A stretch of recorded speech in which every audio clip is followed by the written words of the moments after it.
Hey, good morning YouTube. So as you can see, got my flashers on, all my signs are still here, and we're gonna get this bad boy off today.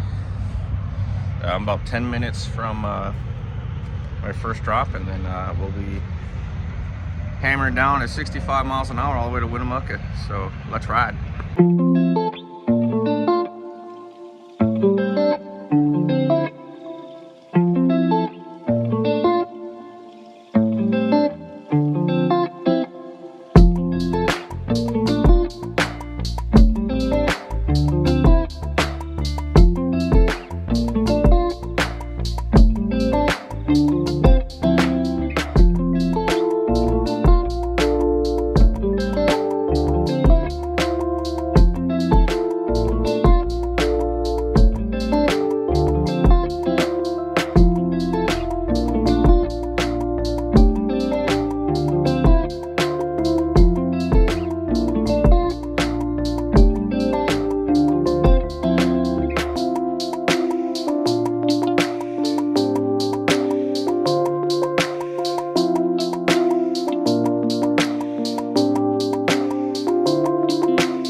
Alright, y'all, I'm gonna go check in and get this party started. I'll see you guys here in a minute.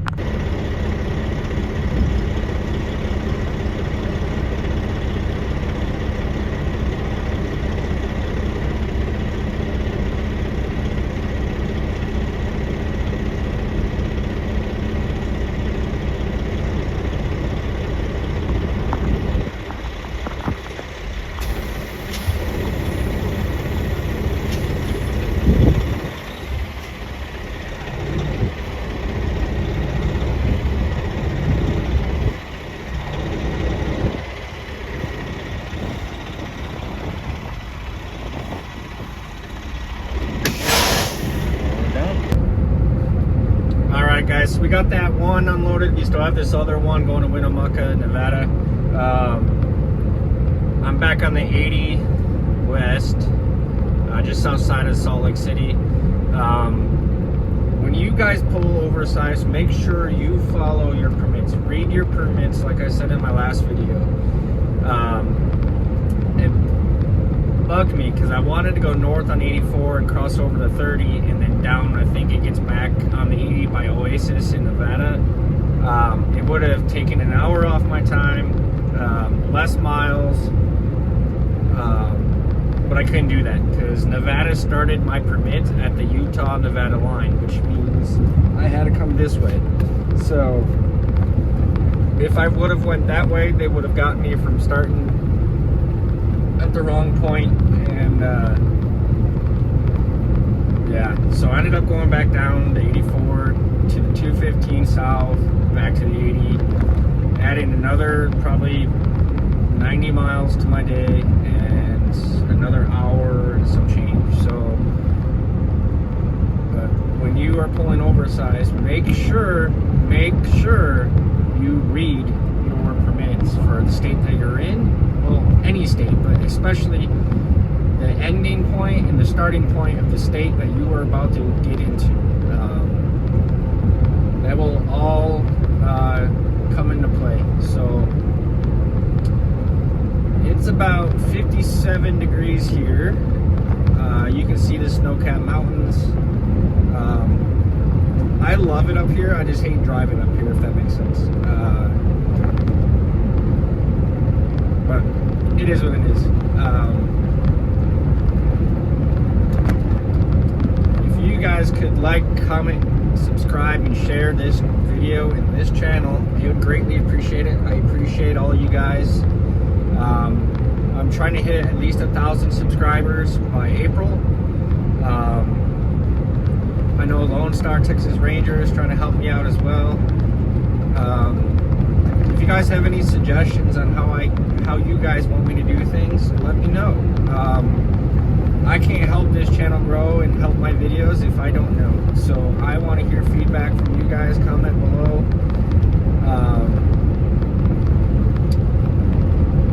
Once summer or spring hits, I'll be doing more oversized stuff. I want to transition this channel into kind of an educational, sort of. I would like to teach people, the basics of, being able to trip plan, being able to maximize your time, doing your showers and fueling on your 30-minute breaks. Not stopping at every truck stop just because. Know a stopping point that you can get to, know a backup and a backup. And as a company driver, definitely flatbed side, know if your receivers or shippers allow on-site parking and sleeping. That will save your time, maximize your time for the next day. You can get more miles in. You keep doing that, you are going to be able to do more throughout that week, that paycheck.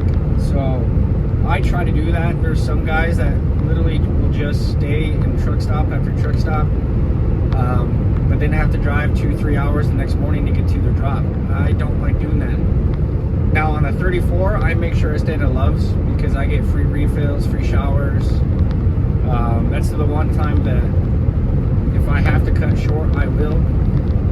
But if there's no Love's there, and I do what I have to do. So yeah, that's pretty much it on that aspect. For those who don't know, I am eventually trying to get my own truck. Either go to Landstar, Bennett, Mercer, and even possibly my own numbers, but I probably won't do that until after I do one of those others. Get my foot in the door, get my feet wet in the owner-operator world. I don't know how soon that will be. It really all depends. I'm throwing ideas of selling the Harley for a cash truck because I don't want to finance anything. The most I'll do is maybe finance or buy a trailer, but I won't do both. I'm not going to do a trailer and a truck because if I can't pay for the trailer, I can at least get rid of the trailer and I still have the money maker itself. So yeah, I'm looking for possibilities of trucks, looking at FLDs, classics, Columbias, Centuries. I don't prefer those, but it is what it is. If I have to do it, it gets me in the door, I will do it. A 379, a T800, T600, T660s. I want a flat top or a mid-roof at best. I don't want a condo just because I'm going platform. You don't want to, unless you're pulling Conestogas, having a condo actually hurts your fuel mileage, and it actually can prohibit you from being able to get into some things. I want to get my feet wet, I'm also looking into possibly getting cattle at some point. We'll see. Hopper bottom. I'm looking at all the possibilities. I'm one of those people that I love platform, but I've already done dry van. I pulled a couple reefers with Knight, helping them out. I just don't like doing the reefer side. And then I'm used to sort of doing hopper bottom because of the farm. So, but I those work when it comes to, you know, doing the actual business side. So we just took grain from our silo and brought it to the co-op. And then apples and soybeans and stuff. So I'm still, you know, just playing around with the ideas. I don't really want to be OTR when I get my own truck. I kind of want to stay in my own little lane. That's why I want to get a truck and then have it parked to still be a company driver for now. That way I have consistent money coming in and I can save up after I buy the truck. Go through the truck. If it needs major cosmetic stuff, but it's easy stuff like, I don't know, fairings, stuff like that, I can wait. You know, if I have to, I can take those off for now and wait for new ones. But I want to make sure, you know, the tires are good, the engine's good, the transmission's good, the rear ends are good. Basically, the truck is work and road worthy without having to worry about it breaking down. You know, obviously you could buy a brand new truck and break down on a first load with it, the same as you could do with a used truck. So I get the warranty side, but honestly, even with the company side, I understand how warranty works. You bring it into a shop and warranty doesn't pay. I was a Harley tech for 3 years. I know how warranty pay works, and I can tell you, shops and techs don't like warranty work. If it takes you 6 hours to diagnose and fix something, guess what? That warranty will only probably pay for 3. So you did 3 hours of work for free. So it's one of those things that techs don't really enjoy doing. I can promise you that. So I prefer not to. There's Tuela's TA to the left here. You can kind of see the sign. Trying to get around these other oversized guys, but I guarantee they can go faster than me. But I don't want to be in the left lane, and I don't want to slow down if I don't have to. So some of these guys floor it everywhere, and some of these guys take their sweet time going everywhere. So looks like an old crane or pipe or oil stuff. Yeah, drill. So, but yeah, so that's my long-term plan. I got some good mentors between Fidel, Lone Star, Interstrike made me. I want to say it's JLR3.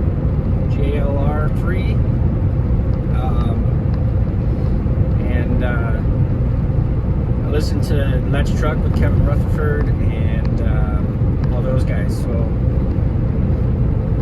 it helps that I went to school for business. I didn't graduate, but I learned all the business aspects, and I was kind of already into business and kind of knew and understand how the business works. So that part I'm not scared of. I'm pretty good at making good relationships with shippers and receivers. I try to do more for them than other drivers.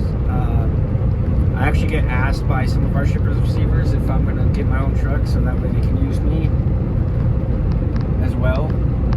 Obviously, I won't have the capacity that Wiley, Melton, TMC, and all those guys do, but I don't want that capacity. I want to be, I want to do more for my customers. Whether that's brokers, direct shippers, receivers, you know, what can I do to make their lives easier? Because you do that, you get on their good side, you're going to be the go-to guys for them. So that's my plan. I've been rambling for a bit here. I'm going to keep riding down the 80 West here, and I'll catch you guys here in a little bit. Alright guys, as you can see, we're in the Salt Flats right now, about 14 miles from the Nevada border. If you guys know anything about this area, Bonneville is right up here to the right. I don't know exactly where they do the salt flat racing, but I know I stop at this Sinclair that's up here. You got this rest area right here, which is usually full when I normally get here. Normally I get through this area when it's dark out, so it's kind of nice, different coming through the daytime. But yeah, you'll have this rest area up here. This is all just salt flats, just nothing but salt, and it's obviously flat. So surrounded by mountains, it's kind of in a valley. And then after this Sinclair, then you go around a corner, and then you have the port of entry for Nevada. So I am working my way to get this off today. So it will get off today. So I don't have to stop for anything other than my load checks. So I'm just gonna keep on hammering down at a nice 65 miles an hour. So it's pretty light. This one machine only weighs like 13,000 pounds. It's not really heavy. So hopefully I can get up these hills up here pretty quick. Even with two of them, it's only about 27,000 pounds. It's like 13 and some change. So,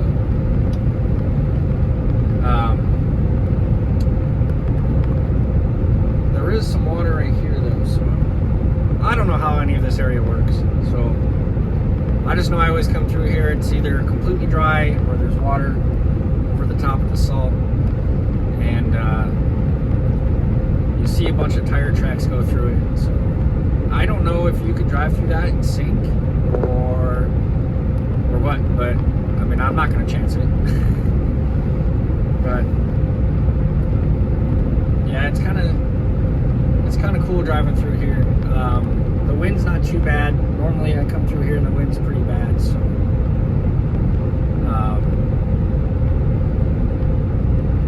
it's about taking 50% torque and 17 pounds of boost to hold at 65. So it's actually like 65.6 or so.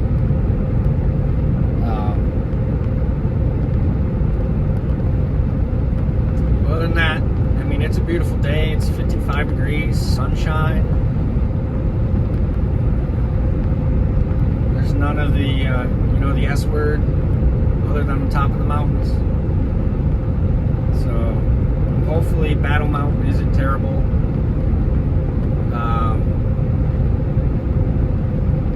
I want to get my truck washed because that Wyoming storm, driving through Wyoming after it snowed, made my truck and my wheels all nasty.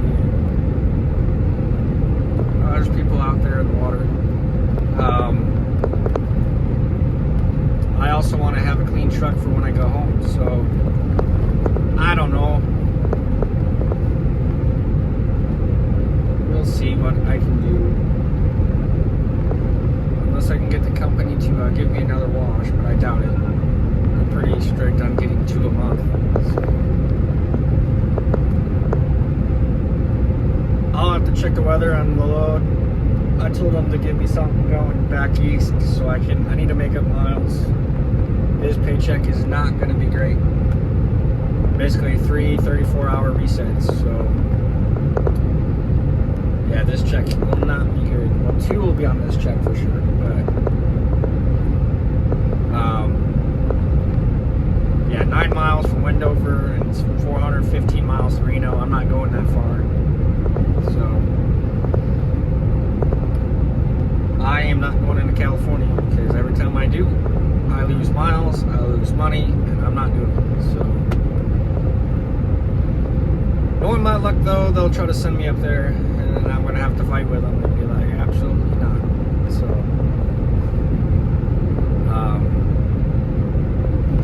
yeah, I'm not entirely sure. I've always wanted to come here for the Bonneville Salt Flats when they're doing their speed racing, but I've never been able to get up here when they do it.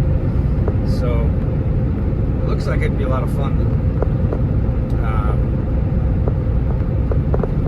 I know the Sinclair is on the road that brings you to it. I just don't know exactly where that goes.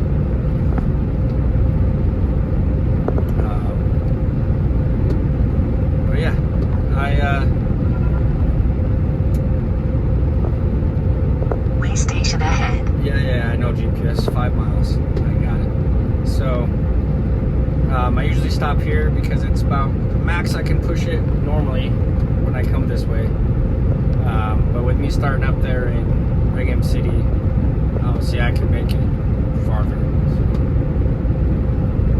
But yeah, I'm still waiting for a load. They never got back to me. That's kind of the case lately. So that's one thing about me. I like Wiley, but I'll call them out and I'll tell you the pros and cons in my opinion, in my experience. Everybody has their own experiences with every company. So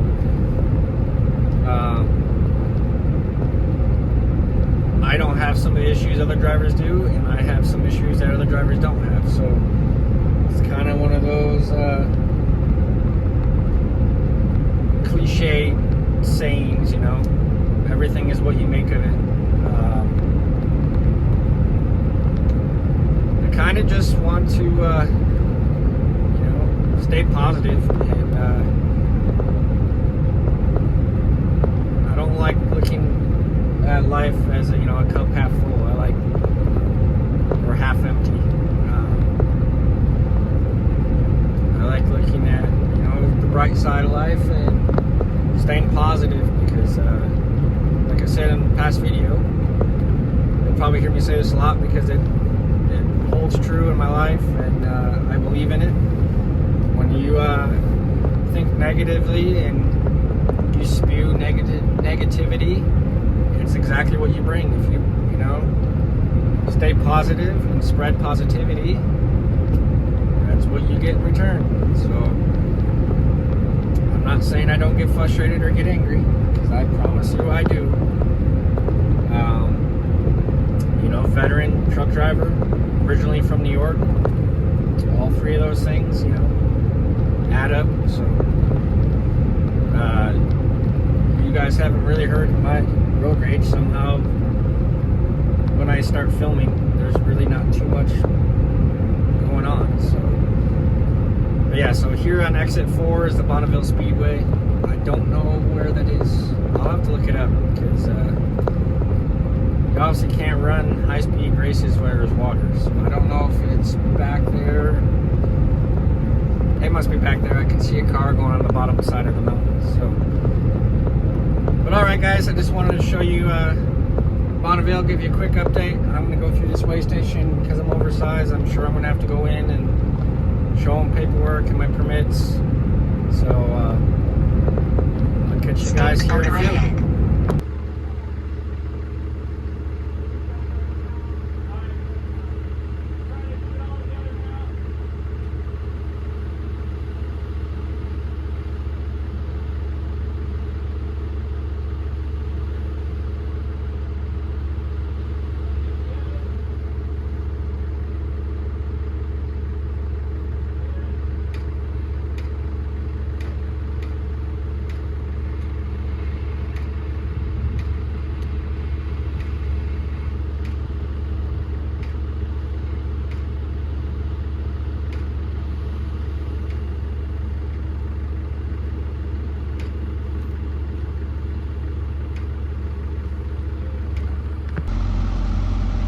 Alright guys, so I'm unloaded. I'm at the Loves here in Winnemucca.